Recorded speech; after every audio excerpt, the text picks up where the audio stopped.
ఓం మహాగణాధిపతయే నమః. ఓం గురుభ్యో నమః. ఓం శ్రీమాత్రే నమః. పరమేశ్వర స్వరూపమైనటువంటి జ్యోతిష, వాస్తు మరియు ఇతర అనేకమైనటువంటి శాస్త్రములను మనకు అందించినటువంటి మహర్షులకి నమస్కారం.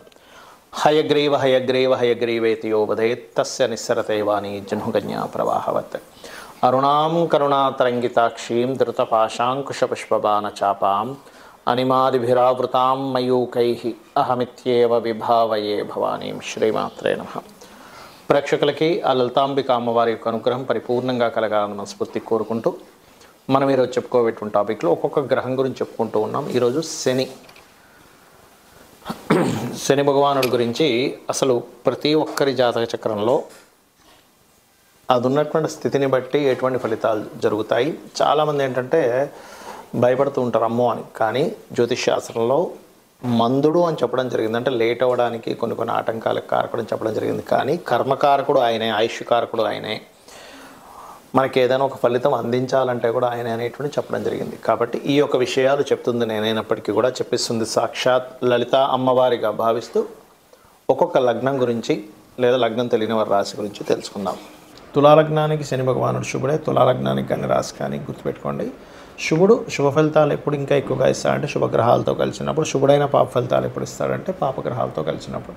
అలాంటి శని భగవానుడు లగ్నంలో కనుక ఉన్నట్లయితే కాస్త ఎక్కువ విద్యలు, అంటే వాళ్ళు నిత్యము ఏదో ఒకటి నేర్చుకోవడం, క్రియేటివ్గా ఉండడం అనేటువంటిది జరుగుతూ ఉంటుంది. కాకపోతే ఇక్కడ కొంతవరకు ఉన్న ప్రాంతం కాకుండా ఇతర దూర ప్రాంతాలకు వెళ్ళడము, కాస్త ఖచ్చితంగా ఇద్దరు సంతానం కలుగుతారు లగ్నంలో శని కనుక ఉన్నట్లయితే తులాలగ్నానికి. మరియు అదేవిధంగా గమనించుకున్నట్లయితే జీవిత భాగస్వామి కూడా కొంతవరకు తనకి ఉద్యోగ సంబంధించిన విషయంలో కావచ్చు, కొద్దిగా ఎడ్యుకేషన్ విషయంలో కావచ్చు, కొంత స్ట్రెస్ఫుల్గా సాగుతూ ఉంటుంది. కాకపోతే రెండవ స్థానంలో శని భగవానుడు ఉన్నప్పుడు ఇన్సూరెన్సెస్ మూలంగా కలిసి రావడం జరుగుతూ ఉంటుంది. అయితే ఇక్కడ ఈ పంచమాధిపతి రెండులో ఉన్నందుకు, అది కాస్త శత్రుక్షేత్రం అయినందుకు మీకు సంతానం మూలంగా కలిసి రావడము జరుగుతుంది. ఎట్ ది సేమ్ టైం కొన్ని నిర్ణయాల వల్ల సడన్గా కలిసి రావడం కూడా జరుగుతూ ఉంటుంది. ఇక మూడో స్థానంలో శని ఉన్నప్పుడు మాత్రం కాస్త మూడో స్థానం పాపగ్రహాలకు చాలా మంచిదే. కాకపోతే అన్నదమ్ములతో ప్రేమాభిమానాలు, కొంత మిస్అండర్స్టాండింగ్స్ కూడా ఇస్తూ ఉంటాడు ఇక్కడ. మరియు అదేవిధంగా కాస్త నాలుగో స్థానంలో నాలుగో అధిపతి కనుక ఉన్నట్లయితే ఇక్కడ తులాలగ్నానికి నాలుగో స్థానం అనేటువంటిది పర్టికులర్గా మకర రాశిగా చూసుకుంటూ ఉంటాం. అది పర్టికులర్గా మీకు ఏదైనా ఒక ప్రాపర్టీస్ వల్ల ధనయోగం ఇస్తుంది. కాకపోతే ఆ ప్రాపర్టీస్ మూలంగానే కొంత ఘర్షణ కూడా ఉంటుంది చూసుకున్నట్లయితే. ఎందుకంటే ఎంతైనా సరే శని పాపగ్రహం, దాని యొక్క ఫలితాలు ఇస్తూ ఉంటాడు. అదేవిధంగా ఈ ఐదో స్థానాధిపతి కూడా నాలుగో స్థానాధిపతి ఒక్కడే అవుతున్నారు. కాబట్టి కొంచెం నాలుగులో కనుక నాలుగో స్థానాధిపతి ఉన్నప్పుడు కొంచెం సంతానాన్ని పొందే విషయంలో కొద్దిగా స్ట్రెస్ ఉండడం జరుగుతుంటుంది. ఈ ఐదో అధిపతి కనుక 5లో ఉన్నట్లయితే సంతానం కలిగినప్పటి నుంచి అద్భుతంగా కలిసి రావడము, లోన్స్ క్లియర్ చేయడము, ఏదైనా లోన్స్ మీద ఏదైనా ప్రాపర్టీ తీసుకొని క్లియర్ చేయడం అనేటువంటి జరుగుతూ ఉంటుంది. మరియు అదేవిధంగా 6వ స్థానంలో ఉన్నట్లయితే మాత్రం ఇక్కడ కాస్త కొంచెం హెల్త్ విషయంలో కొంచెం జాగ్రత్తగా ఉంటూ ఉండాలి. మరియు సంతానాన్ని పొందే విషయంలో కూడా కొంచెం స్ట్రెస్ ఉంటుంది. బట్ డోంట్ వరీ, కలుగుతారు, ఇద్దరు సంతానం ఖచ్చితంగా కలుగుతారు. కాకపోతే ఇక్కడ ఏంటంటే కొద్దిగా ఇష్టపడిన వారిని వివాహం చేసుకోవాలనుకునేటువంటి ప్రయత్నాల్లో కొంత ఘర్షణ వాతావరణం చూస్తారు వీరు. 7వ స్థానంలో ఉన్నప్పుడు నీచ స్థానం అవుతుంది శని భగవానుడికి అక్కడ. కాబట్టి ఇక్కడ కొంచెం మీరు తులాలగ్నం వారికి 7వ శని ప్రాపర్టీస్ తీసుకునేటప్పుడు చాలా జాగ్రత్త వహించాలి, తొందరపడి చేయకూడదు. కాకపోతే ఇద్దరు సంతానం ఖచ్చితంగా కలుగుతారు 7వ స్థానంలో శని ఉన్నప్పుడు. 8మంలో శని ఉన్నప్పుడు ఏంటంటే పర్టికులర్గా ఇది ఆస్తిని ఇస్తుంది. ఇక్కడ 4వ అధిపతి 8వ స్థానం అనేటువంటి తండ్రికి ఆస్తిని ఇస్తుంది, మీకు ఆస్తి ఇస్తుంది. కాకపోతే ఇక్కడ ఎక్కడా కూడా బుధక్షేత్రాలు పాడవకూడదు, గుర్తుపెట్టుకోండి. అదేవిధంగా మరొక విషయం ఏంటంటే 8మంలో శాటర్న్ ఉన్నప్పుడు కొంచెం సంతానం కారకుడు 8th లార్డ్షిప్ 8th హౌస్లో ఉన్నందుకు కొంత ఆలస్యంగా ఇస్తుంటాడు సంతానాన్ని. బట్టి గ్యారంటీగా సంతానం కలుగుతుంది మిత్రక్షేత్రం అయినందుకు. భాగ్యంలో కనుక శని భగవానుడు ఉన్నట్లయితే ముఖ్యంగా ఈ చతుర్థాధిపతి భాగ్యంలో ఉంటున్నాడు. కాబట్టి రియల్ ఎస్టేట్ వాటిల్లో కలిసి రావడం, రియల్ ఎస్టేట్ మూలంగా భాగ్యం ఓపెన్ అవ్వడం జరుగుతుంటుంది. మరియు భక్తి యోగం కూడా ఏర్పడుతుంది, అంటే మంచి స్పిరిచువల్ లైన్లోకి వెళ్తారు. ఇదే శని భగవానుడు కనుక 10వ స్థానంలో ఉన్నట్లయితే మంచి వర్కాలిక్ పర్సన్స్ అవుతారు. కాకపోతే ఎప్పుడు ఏదో కొత్త విషయాన్ని నేర్చుకుంటూ ఉంటారు. కాకపోతే ఇక్కడ ఈ సంతాన సంబంధించిన విషయంలో శని వెళ్ళి చంద్రక్షేత్రాల్లో ఉన్నప్పుడు కొంచెం ఎక్కువ ప్రయత్నం చేయాలి. లాభంలో ఉన్నప్పుడు కూడా ఏంటంటే మీకు శని భగవానుడు సంతానం కలిగినప్పటి నుంచి మంచి యోగం కలుగుతుంటుంది. కాకపోతే ఇక్కడ కొద్దిగా ఈ షేర్ మార్కెట్ ఫ్రెండ్స్ వల్ల ఇబ్బంది వస్తూ ఉంటుంది. వ్యయస్థానంలో శని భగవానుడు ఉన్నప్పుడు సర్వసాధారణంగా మీకు కలిగేటువంటి ఫలితాల్లో ఇది కొంచెం ఫైనాన్షియల్ రిలేటెడ్ సంబంధించిన విషయాల్లో అనాలోచితంగా కొన్ని విషయాల్లో ధనం ఖర్చు పెట్టడం ద్వారా ఇబ్బంది కలగడం అనేటువంటిది ఇస్తుంది. కాకపోతే ఇక్కడ కూడా 12వ స్థానంలో ఉన్నప్పుడు బంధువర్గం వారిని లేకపోతే ఏదైనా ఒక చదువు కోసం వెళ్ళినప్పుడు ఇట్లాంటి సందర్భాల్లో మీరు ఏదైనా బిజినెస్ రిలేటెడ్ వాళ్ళకి కలిసిన వాళ్ళతో వివాహం అనేటువంటిది ఏర్పడుతుంది. ఇక మీరు చేయవలసిన దేవతారాధన కాళికా అమ్మవారి యొక్క ఆరాధన చేయండి, అన్ని విధాలు బాగుంటుంది. శనికి సంబంధించినటువంటి విషయాల్లో ముఖ్యంగా చాలామంది భయపడుతున్నటువంటి అంశము, కంగారు పడుతున్నటువంటి అంశము ఏలిన నాటి శని వస్తుంటుంది కదా, అర్ధాష్టమి శని వస్తుంది, అష్టమ శని వస్తుంది, శని మహర్దశ జరుగుతూ ఉంటుంది ఏమిటి అని అడుగుతూ ఉంటారు.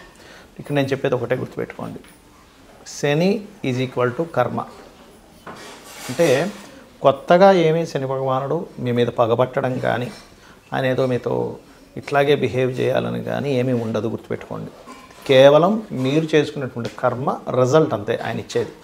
ఇప్పుడు చిన్న ఎగ్జాంపుల్ చెప్పాలంటే మనం ఒక ఎగ్జామ్ రాసాం, ఆ ఎగ్జామ్ యొక్క రిజల్ట్ మనకు వస్తుంది, అంతేగాని మీ ఎగ్జామ్కి మీ రిజల్ట్ ఎలాగైతే వస్తుందో మీరు చేసినటువంటి గుడ్ కర్మ ఆర్ బ్యాడ్ కర్మ శని భగవానుడు అందించే దాంట్లో ఉంటాడు. అందుకే కర్మస్థానంలో ఉంటాడు ఆయన. అంటే న్యాచురల్ 10th హౌస్ ఈజ్ కర్మ, న్యాచురల్ 11th హౌస్ కర్మ నుంచి వచ్చేటువంటి గుడ్ బెనిఫిట్స్. అయితే ఇక్కడ మీరు అర్థం చేసుకోవాల్సింది ఏంటంటే ఇది కేవలం అతను మనం చేసిన ఫలితాలను మాత్రమే అందిస్తున్నాడని మీరు ఎప్పుడైతే అనుకుంటూ కొన్ని విషయాలకి కొంచెం దూరంగా ఉండాలి.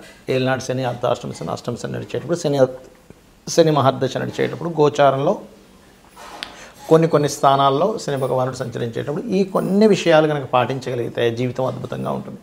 ఏమిటవి అంటే మధ్యాహ్నం పూట యువకులు ప్రత్యేకంగా చిన్నపిల్లలకి లేకపోతే స్త్రీలకి వృద్ధులకి కాదు, ఇది మంచి ఏజ్లో ఉండి అంటే దాదాపుగా ఒక 15 ఇయర్స్ నుంచి ఆల్మోస్ట్ ఒక 50 ఇయర్స్ మధ్యలో, 15 to 15 నుంచి 50 సంవత్సరాల మధ్యలో, 50-60 దాటిందంటే అక్కడ కొంచెం వృద్ధులు అవుతూ ఉంటారు. 60 ఇయర్స్ దాటిందంటే వారు మాత్రం ఎట్టి పరిస్థితుల్లో మధ్యాహ్నం పూట నిద్రపోకండి.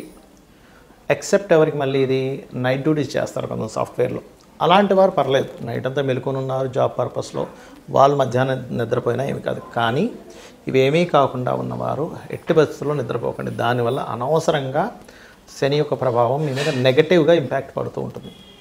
ఓకే, రెండవది ఏంటంటే ఎట్టి పరిస్థితుల్లో కూడా మీరు మీ కింద పనిచేసే వాళ్ళు ఉంటారు, చిన్న ఇంట్లో పనిచేసే వాళ్ళు కావచ్చు, లేకపోతే మీ కింద వర్క్ చేసే వాళ్ళు ఎవరినైనా సరే మీరు దూషించకండి దయచేసి.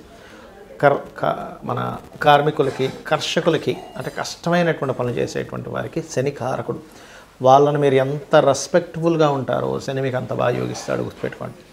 అదేవిధంగా మరొక విషయం ఏంటంటే మీకు దగ్గరలో ఆలయం ఏదైనా ఉంది అంటే ఆంజనేయ స్వామి కానీ, నరసింహస్వామి కానీ, స్కందుడిది కానీ, రావి చెట్టు ఉన్న వెళ్ళి నిత్యము దర్శనం కనుక చేసుకున్నట్లయితే శని భగవానుడు ఇచ్చేటువంటి రిజల్ట్స్ ఏవైతే ఉంటాయో, గుడ్ రిజల్ట్స్ ఎలాగో మనం అనుభవిస్తాం, కానీ కొంచెం కష్టతరమైనటువంటివి ఏవైతే ఉంటాయో వాటిని మీరు ఈజీగా దాటగలుగుతారు, గుర్తుపెట్టుకోండి. కర్మ ఎక్కడా మారిపోదు, కానీ కర్మని దాటేటువంటి విధానం మీకు చాలా ఈజీగా దాన్ని బేర్ చేయగలుగుతారనమాట.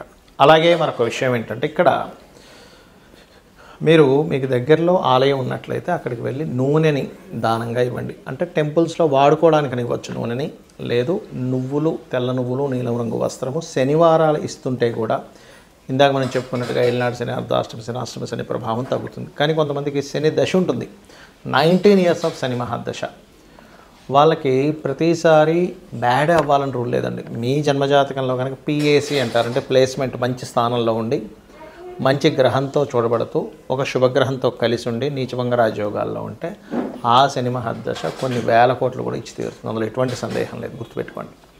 అయితే ఇక్కడ మీరు అర్థం చేసుకోవాల్సింది ఏంటంటే కర్మ ఖచ్చితంగా సంబంధం ఉంటుంది. మనం పని చేయాల్సిందే, పని చేయకుండా ఏదో నేను కూర్చుంటే వచ్చేస్తాయి అనుకుంటే తప్పు. అది ఎవరికి వస్తుంది? పూర్వజన్మలో బాగా పుణ్యాలు చేసి వాళ్ళు ఏదో గొప్ప ఇంట్లో పుట్టి వాళ్ళకు ఓన్లీ కూర్చుంటే సాగుతుంటే అందరికీ అది సాగదు. ఎందుకంటున్నానంటే ఆఖరికి మనకి మహాభారతంలో యుద్ధంలో శ్రీకృష్ణ పరమాత్మ సాక్షాత్ విష్ణు స్వరూపం పక్క నుండి కూడా ఆయన యుద్ధం ఫిజికల్గా చెయ్యమనే చెప్పాడు. అంతేగాని నేను మీరు అలా కూర్చోండి, నేను ఒక మంత్రం చదువుతాను, కౌరవులందరూ చచ్చిపోతారు ఒక మాయలా చేస్తే మీరు చక్కగా మీ రాజ్యం మీరు ఏలుకోవచ్చు అని ఎక్కడా చెప్పలేదు. నువ్వు యుద్ధం చెయ్యి, నీ ధర్మాన్ని నువ్వు చెయ్యి అని చెప్పాడు. అంటే ఏమిటి? సాక్షాత్ శ్రీకృష్ణ పరమాత్మ పక్కన ఉండగా కూడా, ఇది మీరు అర్థం చేసుకోండి.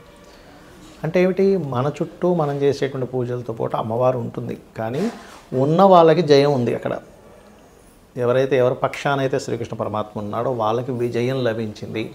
మనం చేయవలసింది ఏమిటంటే మన పని మనం చేసుకుంటూ మనం అమ్మవారినో మీ స్వామివారినో విష్ణువునో శివునో ఎవరినో కానీ పట్టుకొని ఉండాలి.